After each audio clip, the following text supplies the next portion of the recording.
sheeple, lazy and evil. For years I've watched y'all allow Donald Trump turn you to crazy people.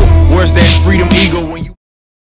Welcome to 3 Count Commentaries. AEW Holiday Bash, aka AEW Dynamite, from December the 22nd, 2021, is in the books.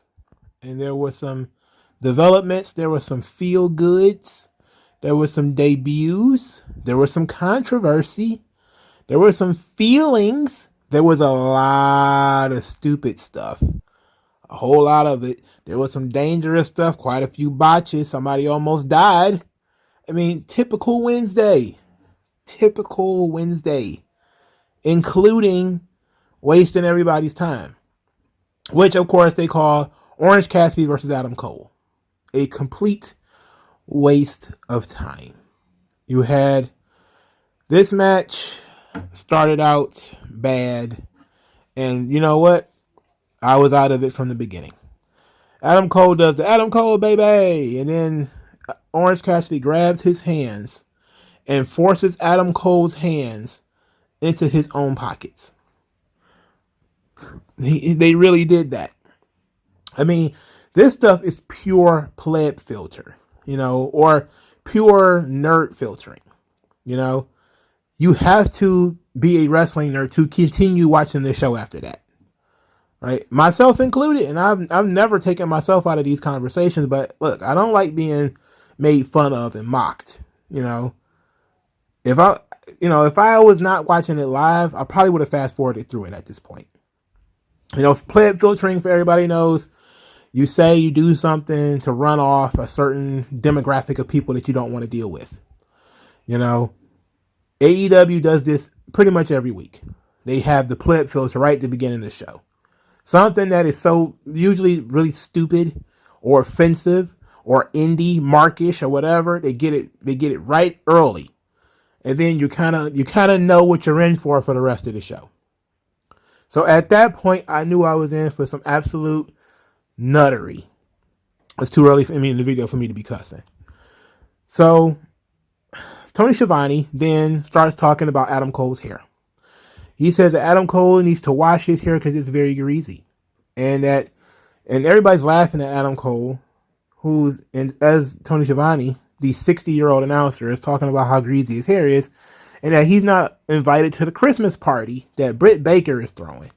Because remember, like I said in the previous video, there's an invisible wall between Adam Cole and his own girlfriend, who everybody knows is his girlfriend. They're not allowed to do segments together. He's been in this company for 90 days now? They have not done a single segment together since it occurred. Since he's been there, they haven't done a single segment together. How odd would that be? That you work with your significant other and you do 0 segments together. 0. Seems very weird to me that would occur. But yet, this is modern wrestling. Whatever. Okay, so they did the old spot where the Young Bucks creep out, and then the best friends chase them off. Orange, they tried to do the boo yay strikes, which, it really only works for John Cena when people go boo yay. I was never really a big fan of it, but it's cool with John Cena. It's fun to do the boo yay strikes or whatever. They tried to do that here. But Orange Cassidy kept throwing very weak chops. Not even weak as in there were chops with no sting to them. They were his typical quote unquote lazy chops.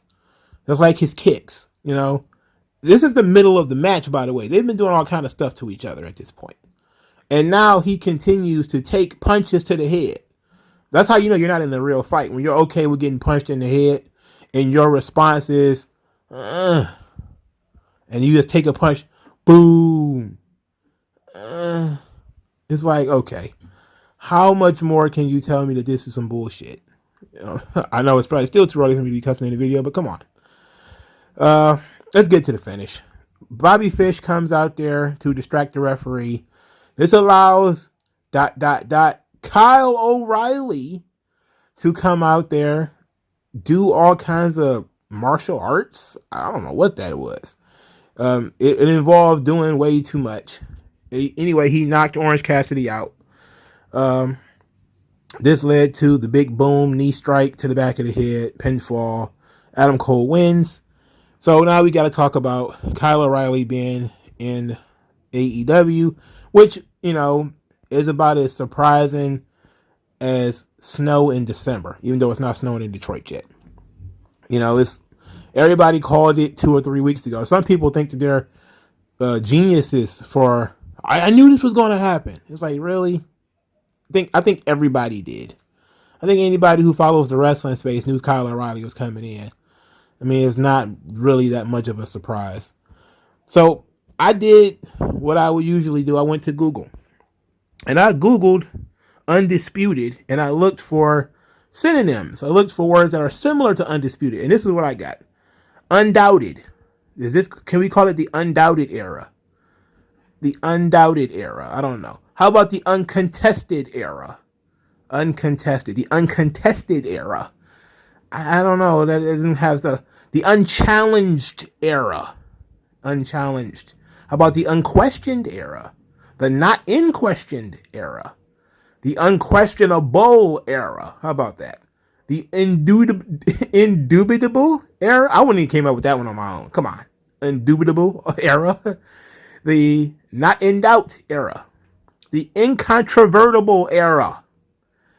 And that's incontrovertible. It's too many syllables. Incontestable era. The incontestable era. I don't know. Now, the unequivocal era.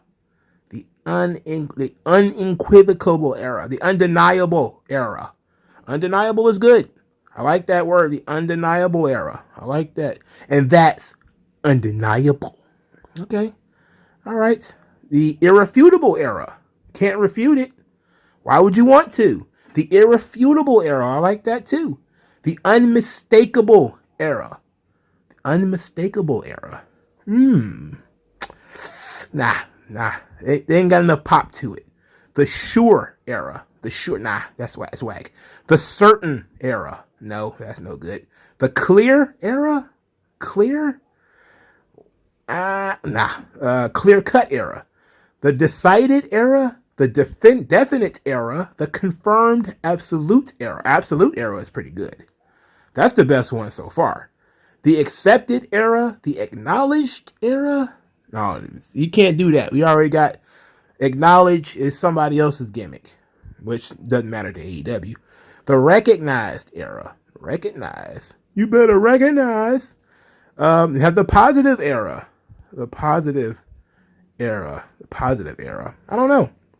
So those were just a couple of words to give Tony Khan some ideas over what he could name his offshoot of the undisputed era.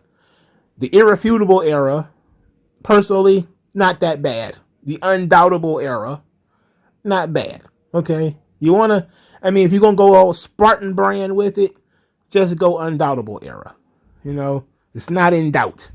Let's call it the undoubtable era. All right, cool. I don't care about Kyle O'Reilly being in AEW. It seems to me like they keep hiring the same guy over and over again. What's really the difference between Kyle O'Reilly and Malachi Black? What's really the difference? One of them's older, pastier, sicker, in less shape. Well, I guess the tattoos. If you put tattoos all over the body of Kyle O'Reilly and actually put him in a gym somewhere for maybe a couple of weeks, and he comes out, and maybe he grows a little bit longer hair, he'd just be Malachi Black. They're both martial arts guys who are pasty white. Well, I guess Malachi Black could at least cut a promo, and at least has some charisma. But Kyle O'Reilly has the charisma of a dry sponge. And it's always been the case. It's always been the case. I mean, you can wrap him in whatever pillowcase and window dressing you want.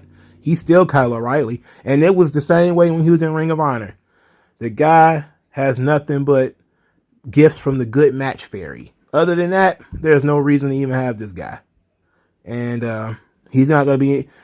You're better off putting some young guy with Adam Cole or something like that. If you're going to still do the little buddy system. Somebody like Daniel Garcia would have been a nice little touch to put with Adam Cole and Bobby Fish. Or maybe some other young guy that I can't think of off the top of my head right now. Then to put, you still could put a young guy in it because it was a 4-man group. But, they may be going to run him as a trio right now. Okay, so I finally got to continue the story. I did too much gimmicks. All right, so the Young Bucks came out there as Adam Cole was lined up with the Irrefutable Era. And they were jealous, I would say. I mean, Bobby Fish and Kyle O'Reilly didn't kiss him or anything. So it wasn't like he cheated on them. They're just his friends. He can have friends. He doesn't have to be monogamous with the Young Bucks. He can have his own friends. He can have his own sphere of friends. He can answer the phone and not have to put his phone face down. What's going on here? What's wrong with these guys? Are they so toxically masculine that they're trying to control their friend Adam Cole and who he can be friends with? Are they so insecure that he cannot have other friends? I don't know. I guess we'll all have to sit back and wait and see. Of course, a lot of the idiots online are really... I can't wait for Kenny Omega to come back so it could be a 6-man tag. I'm like, okay, you get one 6-man tag out of that thing. Then what? You have Red Dragon and the Young Bucks. Okay, then what? Adam Cole versus Kenny Omega. Okay, then what? That's what, 3 or 4 matches out of this whole feud? And what are they going to feud over? Some old elite stuff from New Japan that nobody but nerds remember? There's no real new thing for them to feud over. Nothing happened. Kyle O'Reilly showed up. All of a sudden, the Young Bucks started acting like jilted girlfriends. Come on, man. Whatever. Moving on, finally. So Hangman Page comes out there, says that he never felt like less than a champion, disappointed in himself that he couldn't beat Bryan Danielson in 60 minutes. Bryan Danielson comes out there and says that the fans should be disappointed and that he should be the champion, that he's not going to cry and make excuses, but the reason why he lasted so long against Bryan Danielson was because he injured his leg in a match against John Silver the week before. And, that was a great line because the heat came in instantly. So he says that they're going to run it back on January the 5th and he wants to add judges. And I slammed my ink pen down on the table and I said, judges. That's what we came up with. We came up with judges. We had a week to come up with a stipulation. Something as simple as 2 out of 3 falls. Something as simple as Iron Man match. Something as simple as no time limit. They came up with judges. I wasn't even thinking about judges because I was not thinking about this match going that amount of time again. So they're planning to see that this match is going to go long again. What would be the point in having judges if the match doesn't go to the judges? So that means you're probably planning another hour-long match, or at least 40 minutes, or whatever, right? Hangman Page rightfully noted that he came up with a whole list of matches, like steel cage match, last man standing, TLC, tables match, yada, yada, yada. No time limit. And said that if he had 3 more seconds, he would have beat Adam. He would have beat Daniel. I got Adam Cole on the brain. I'm so sorry, guys. He would have beat Bryan Danielson. Then he says that he'll accept the judge's challenge, but he's come too far and fought too long to let old dudes in suits tell him that he's a B+ player and not good enough to be the world champion. That's his opinion on judges. He's dissing the judges before the judges even get there. And of course, there's a reference to WWE because there's got to be one every week. There's literally got to be one every week. So now we're referencing that Bryan Danielson was called a B+ player in WWE. Hangman Page doesn't want to be seen as a B+ player by some old men in suits. Because they're just telling us that it's going to be men in suits. Let's give some old guys a payday. And I was just kind of like, why is he turning heel on the judges? You know, like, what's so bad about the judges? I mean, you should just say, you can have your stupid judges. It ain't going 60 minutes this time. And then that could be it. But Hangman Page just had to be real sour about the judges. I don't want no judges calling me no B plus player. I don't want no old ass dudes telling me I ain't good enough to be champion. I'm like, huh? Where did all this come from? You had no animosity about judges or old people two minutes ago. Now all of a sudden it's fuck old guys and fuck judges? Whatever, dog. Look, I'm trying, man. I'm trying to give him a break. Our Lord and Savior Bryan Danielson is doing a really good job. He's tremendous. This material, though, the judges, bullshit. The judges are bullshit. All you had to do is say no time limit. All you had to do is say best 2 out of 3 falls or something like that. That way, it will incentivize them to work very hard in the match. But, you can sell a pin here and there. Now, as far as the finish is concerned, the match is still 2 weeks away. Adam Page did not win his first title defense, which, is a smack in the face as a world champion. He didn't win his first title defense. He has to win this one. They're going to try to milk this for another match. Okay, fine. My question is, what are you going to do with Danielson if he doesn't win? Because then you've blown your load. You've done this match twice already.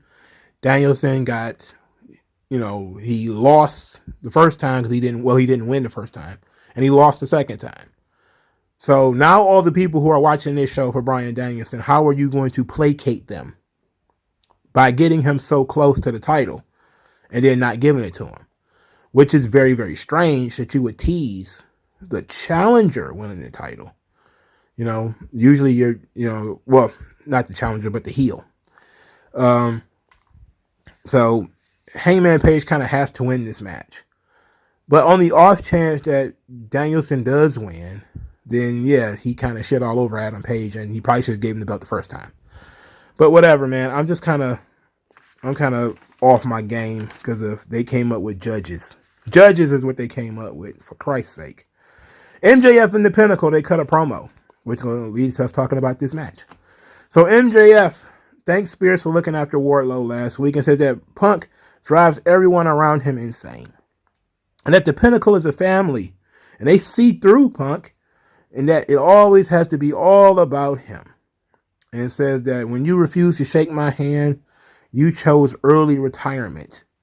And I was like, okay, all right. FTR cut a promo, called themselves the Three Kings of Pro Wrestling.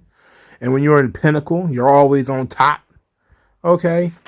Said that these guys are trying to mess around with how they feed their family, how they feed their kids. I was like, all right.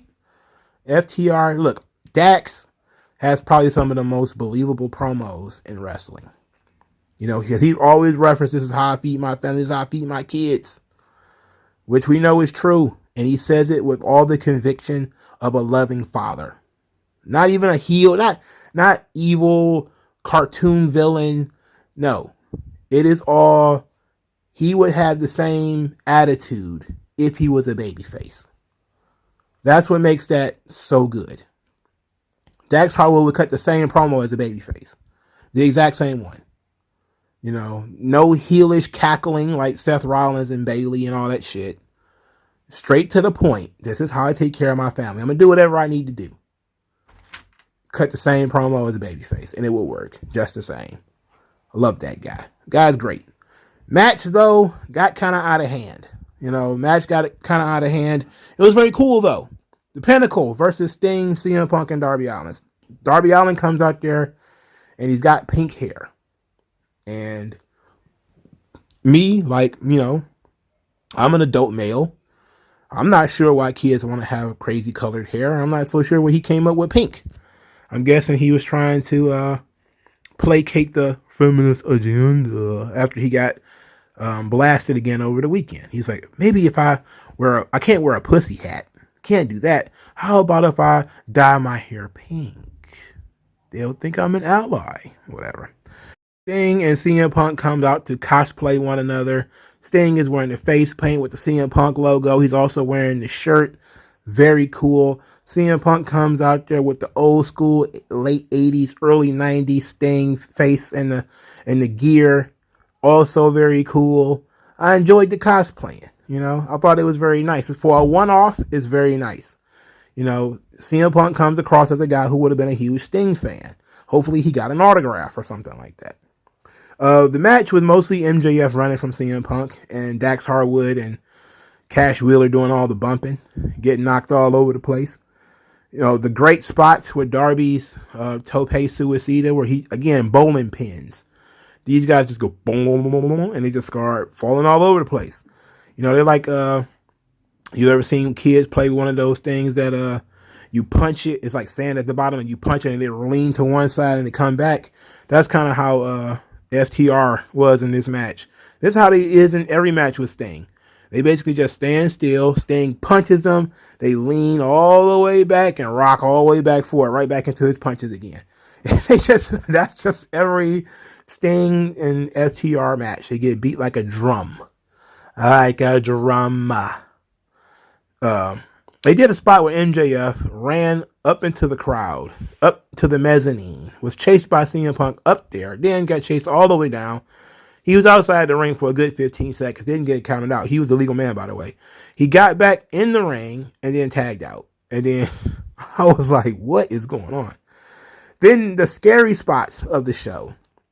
The second scary spot of the show, we'll talk about the first one a little bit later. Sting launches MJF over the top rope. MJF falls on his head and neck on the concrete. It was ugly. Ugly, ugly, ugly, ugly. And before he really had a chance to let it sit, Sting was climbing the top rope because he was going to do a plancha from the top rope, which was still very cool. But I would have thought you would have given the kid a chance, and he might have been a little bit dizzy. He landed on his head, baby. And they kept showing it. They kept showing that MJF landing on his head. Oddly enough, a lot of the people who was acting like, Tony D'Angelo murdered somebody's mom or shot up a school or something like that, when he did an overhead belly to belly on Pete Dunne, that kind of, it was a dangerous bump. It wasn't the worst bump in the world. Pete Dunne continued the match, but people was acting like, the guy went on a shooting spree. Oh my God, he's so green. He don't know what he's doing. I'm kind of like, these same guys love New Japan, where guys like Naito are constantly dumping each other on their neck, and Ibushi and Mitsuharu Misawa and all these guys are constantly doing neck bumps. These guys love that stuff. But furthermore, I think that the very next night, they couldn't even be consistent for 24 hours. The next night, MJF lands on his head because Sting threw him too far over the top rope. And maybe it was MJF's jump that was kind of reckless. He lands on his head, and they don't even stop marking to be concerned. And I'm thinking to myself, wow, I guess it only matters when it happens on Tuesdays, Mondays, or Fridays. I guess it only matters then when you almost die in the ring. And you know what? I don't know. It is frustrating to be the guy that calls that stuff out all the time. So I'm going to try not to. I'm just going to say it was a dangerous spot. Glad to see MJF was all right. I wonder what kind of lingering effects he will have. Because he did land on his head, and it was very ugly. So hopefully he's going to be 100% okay, and not just okay in the moment because of adrenaline and everything. All right, so Sting, CM Punk, and Darby Allin win the match. That was just it. I think everybody was expecting the Briscoes to show up, but you had already got your debut on this episode. You got to save some for later. You got to put it back in the bag, zip the bag up, put it back on top of the refrigerator, save some for later. Stop being greedy. You're going to get your Briscoes, damn it. You're going to get them. You're going to get them later. You don't need them right now. But it was still very cool to see CM Punk and Sting team up. I like that. I thought that was very nice. Darby Allin felt like a third wheel, but he got the pin, I believe, or he hit this finish to get the pin, one or the other. So he wasn't completely left out. So it was very cool. The second match on the show was Wardlow defeating the Captain Shawn Dean with multiple power bombs. Then Shawn Spears hit him with the chair. And of course, Wardlow had to sell that he didn't like that. Sean Dean, it's the first time I've seen Sean Dean on Dynamite probably this year. And it was in a job match against Wardlow. Interesting. Dan Lambert came out there and cut a promo about leadership. Said that leaders need to understand that making decisions, you have to be fair and you have to be responsible. Said that the con man uses the opposite position, that if you're a buddy with him, then you get to become an MVP or EVP, and you get multiple title matches. While his boys, who are superior to Cody and far more ready, are going to be on the sidelines during the Christmas episode. And that, Tony Khan has had him do a job that is impossible.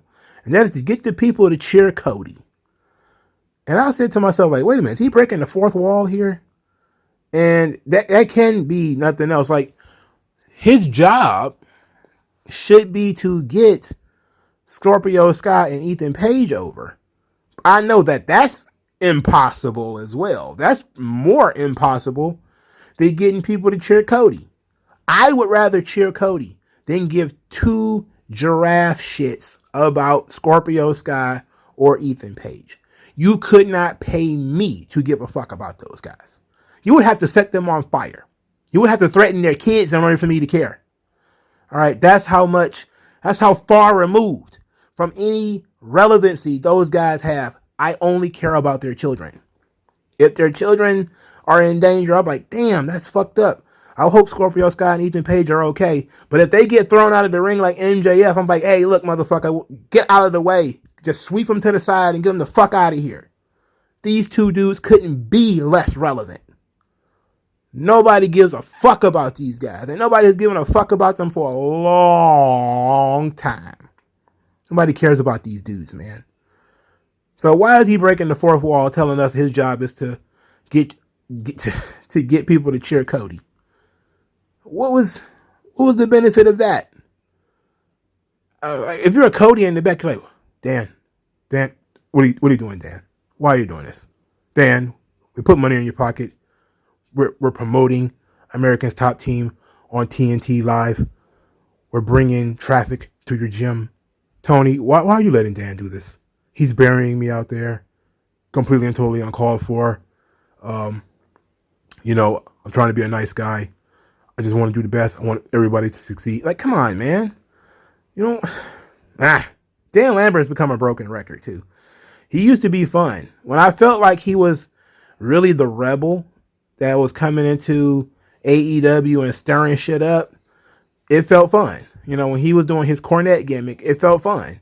And then he did he fit right in. He joined the cult. He said something about WWE. What did he say? We don't, was it the old, we don't insult your intelligence? Like, that's, when you're in the cult and you say that. Whenever somebody says that, they're in the cult. Because it's like, AEW does nothing but insult my intelligence. Literally, they just had a guy put another guy's hands in his pockets. And he's in the middle of a match taking punches to the head while throwing weak chops on purpose.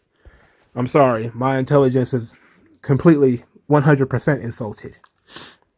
But whatever. Dan Lambert is not fun anymore. And Men of the Year suck. So he need to fuck off. Britt Baker's Christmas party wasn't really even a party. It was just her drinking wine and sitting in the chair talking bad about Riho. And that she's bigger, stronger, and faster than Riho. Well, bigger and stronger. I don't think she said faster. She says that 2021 was the era of DMD and she was the pulse of AEW. That she didn't follow in anybody else's footsteps. She's nobody's heir apparent. And that she built her own kingdom. And that Riho is out of her league. And that, she's playing a dangerous game. She's going to shoot her own eye out. Which I thought was a very cute line. Due to A Christmas Story always playing on TNT. Throughout loops for Christmas season. Perfect. I like that. That ending was nice. A Charlotte reference in there, of course. We all saw that coming. But not that big of a deal. They hit it nicely. I like Britt Baker, genuinely. I just wish that, She just was. She is the Roman Reigns of the female division of AEW. That but she's not doing a storyline that is any good. She's just beating random opponents that pop up. She's playing whack-a-mole. She's that kind of champion. Oh, Nyla Rose pops up, whack. Oh, Riho pops up, whack. Oh, Chris Statlander pops up, whack, and that's it. Otherwise she's not doing anything. There's no story thread that's been played here or nothing. So they're really wasting her by not giving her a storyline. She's been sitting on the bench waiting for other people to heat up for so long. And that's not really doing her any favors. She kind of needs to be out there, doing some type of storyline. And I know they've been teasing this whole thing with Jamie Hayter and Reba and all of them, but they look fine at the Christmas party. There was no beef at the Christmas party. So whatever. And it wasn't even much of a party. If WWE says it's going to be a Christmas party, please believe it was going to be a party, including all the J Browns backstage. It was going to have like turkey and ham, and somebody's going to get hit in the face with a pie. It's probably might get like maybe some mistletoe. They're going to go completely over the top with it. Britt Baker had a Christmas party that was basically a promo in a nice chair wearing a Christmas sweater. That was her Christmas party. Lame.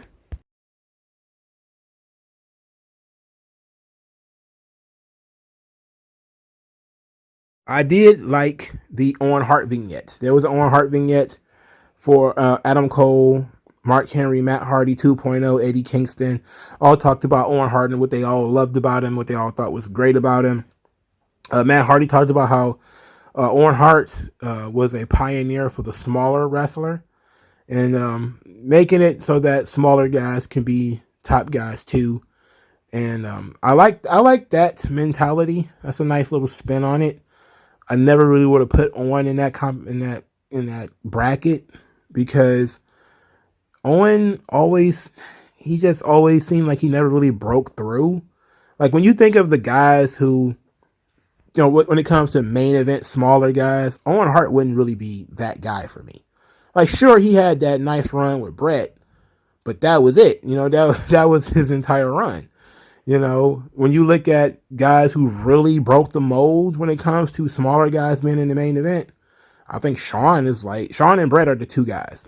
And Brett was still pretty muscular, but Shawn was skinny and was considered small because he was not muscular. Brett was muscular, Shawn was not. He was lean. So it was a very interesting thing, but Owen was short. He was short and stocky too. So I guess you could put Owen in that category. There was some really good footage from Stampede, the footage that WWE does not own, which I believe is the later stage Stampede, which is after the restart. After Vince bought them out, they restarted, what was it, 89 or 88 or something, or 87 or something like that. And that version of Stampede, they had that footage. They had some New Japan footage from Owen Hart. The home videos, especially the wedding and stuff like that, all that was phenomenal. It was completely phenomenal and well-deserved for Owen Hart. I refuse to be negative about the Owen Hart Cup. I'm not going to be negative about it unless they do something really stupid. Like, I'm just going to take it as it is because there's no reason to be negative about the Owen Hart Cup. It really is, so it's very cool. All right, so now we get to our controversy. And the Owen Hart thing wasn't controversial to me. Nyla Rose versus Ruby Soho. So a fan in the crowd. I have a rule on this channel. I don't watch Nyla Rose matches. I don't. And this one was no different. But a fan in the crowd had a sign that says Nyla Rose is this guy's dad. And it's a arrow pointed to whoever is next to this guy. And somebody screenshotted it and put it on Twitter because I had already checked out by this point. And I saw it on Twitter. And I said to myself, the balls on that guy. Not Nyla Rose, the guy with the sign. It takes a lot of cojones to call things what they are in the modern world. In today's world, where, look, and he got mobbed. He did. People are trying to find out who he is and where he is, and they're hoping he got permanently banned from every AEW show forevermore. They did remove him from the venue, as far as I know, which, you had to know that was coming. It takes balls to call things what they are, and it was in joke form, but he was calling things what they are. All right. It takes balls to do that. And he spent a good chunk of change in order to do it, because he got on camera. That's a bad man. That's a bad man. That's a ballsy dude. Everybody's going to hate him for it. They're going to hate him more than that idiot who jumped in the ring and challenged MJF and Chris Jericho to a fight. They're going to hate him more than that guy. If he wasn't wearing a mask, they probably already know what his name is and found him online and encircled his house with tiki torches and some other stuff, still thinking that they're the good guys. Look, I personally wouldn't have done it. My way of dealing with the Nyla Rose situation is I simply do not consume that. I don't watch it. So that's how I deal with it. But I did see something that I thought was very interesting, because I did catch the end of this match. Nyla Rose jumped off the top rope and kneed Ruby Soho in the bicep. And it looked like it hurt like hell. And then Ruby Riott was selling it like it hurt like hell. Facial expressions, either that was the best selling she's ever done, or she might have actually been hurt. Because Ruby did not celebrate. Instead, she was twisting her face in pain. I don't know, man. Hopefully she's okay. Hopefully she was just selling. But it is what it is. Malachi Black defeated Griff Garrison. The match took way too long. It was a squash match, of course. Brian Pillman Jr. had distracted Malachi Black, temporarily outside the ring, which allowed Griff Garrison to hit a tope through the ropes. I don't see why he needs to have any offense. How did Malachi Black go from beating guys like Brock Anderson and, in short order, to struggling against guys like Lee Johnson and Griff Garrison? Like, why? Why can't he just kick this guy in the face and pin him, and then that's it?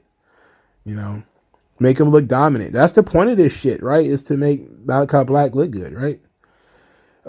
Then Brian Pillman fired up, got in the ring, and he got his face kicked off, which is perfect. Exactly what it should have been. You stick your nose in other people's business, you get your face kicked off. Good. Take that, chump. All right. So that's Dynamite. There was a vignette for this match between Isaiah Cassidy and Jungle Boy that involved ass pounding. We're going to pound your ass. And I'm just kind of like, really? I think it was Matt Hardy. We're going to pound Jungle Boy's ass because we want to be the number one contenders. And if he gets hurt, then we become the number one contenders because, Jurassic Express is out. And then Jungle Boy is like, you want to pound my ass? I'm like, wait a minute. What is happening here? Did y'all agree to sit back and have this homoerotic twist to this promo? It can't just be about... And look, none of these guys are established enough to be playing. You really should try to establish yourself as being guys with passion and seriousness and not talk about pounding each other's asses. Like, that's complete weirdo shit.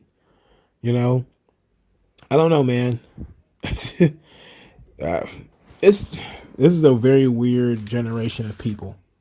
So I do want to address this thing that I saw, and I felt like it was an interesting thing to talk about. So since I'm done with Dynamite, I can have my dessert. I want to start doing this random story at the end of the review, so I wouldn't have to make a second video since I got you here. So there's a story out there about WWE being interested in MJF. MJF's contract is not up for 2 years, okay?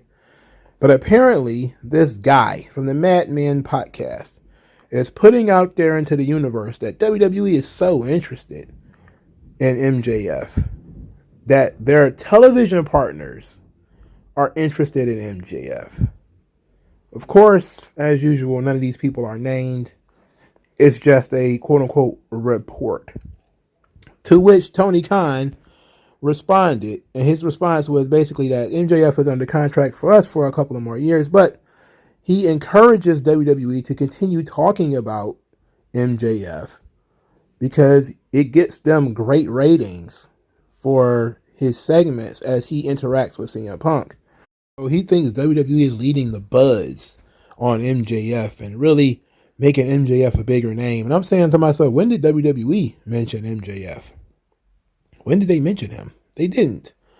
His Tough Enough thing is still on their YouTube channel though. So there's that. I don't think they put that up after. I think they put that up years ago, like 2 years ago maybe or something like that.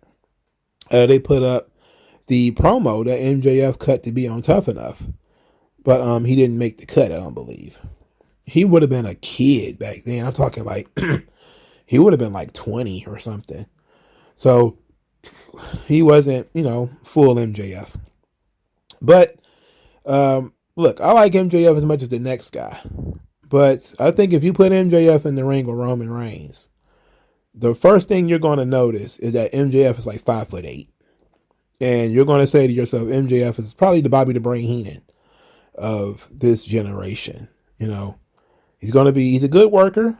He can work, no doubt, for sure. But his real power is in his ability to cut promos. And WWE would be interested in that. But they would definitely look at him and say he is entirely too short. He is very short. He is 5'8".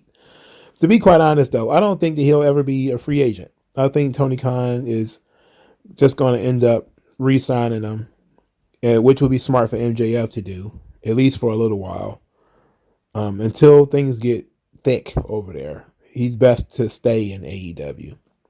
But I thought this was an interesting subject because I'm like, who the hell makes this comment that there's some type, like they're sitting back waiting for MJF to become a free agent? Like, what? Anything could happen in 2 years.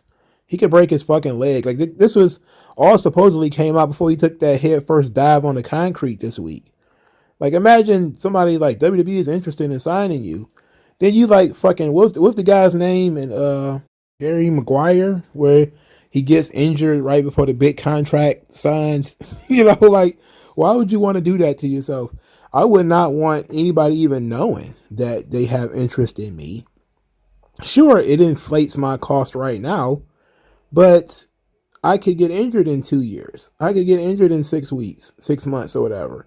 It's nice to know that there's people interested, but who cares if they're interested if I have no ability to sign? It doesn't make any sense. And I think that it's just some shit that people are putting out there. Like most things that people just put out there as talking points. It's terrible business, for fuck's sake. Who would tell a fucking wrestling podcaster, yeah, we were really interested in signing that kid? What? So then you can go and tell the kid's boss, yeah, they're looking to sign your guy away. Yeah, that's great business. These people who get that's great business. Come on, man. That's nonsense. MJF is probably going to be one of the guys that they definitely going to break the bank to keep. And they should be worried about all of the guys that he don't think is important enough to keep around coming back to bite him in the ass. Don't worry about MJF too much. MJF is one guy, and eventually they're going to juice him as much as they can. And people are going to get kind of tired of his shtick. And I know some people are really kind of getting tired of his shtick already. I personally like MJF. I just think I dislike when he gets all edgy and stupid. But I think his antics and everything is still pretty fresh. As long as they keep giving him fun people to work with, it can work, In WWE, I'm not so sure he would get that. He would be expected to carry this stuff by himself, with not much in the way of people to play off of. And he would definitely get beat up a lot more. He'd definitely be taking more bumps than he's taking now. And I think that the lack of bumps he's taking now is actually helping him because he's not losing a lot. He's not getting beat up a lot. He's being allowed to gain heat, which is a positive thing, but it's a rare thing when it comes to AEW because they very rarely let anybody gain any heat. All right, so I just wanted to talk about that. Let me know what you guys think about AEW and all this kind of stuff in the comment section below. Like this video, share this video, subscribe to the channel, donate to the channel. Thank you guys for the time, and I'll talk to you guys later. Peace. Old non-aggression. Once that lesson sets in, you'll see a session, but you got an affection for no progression.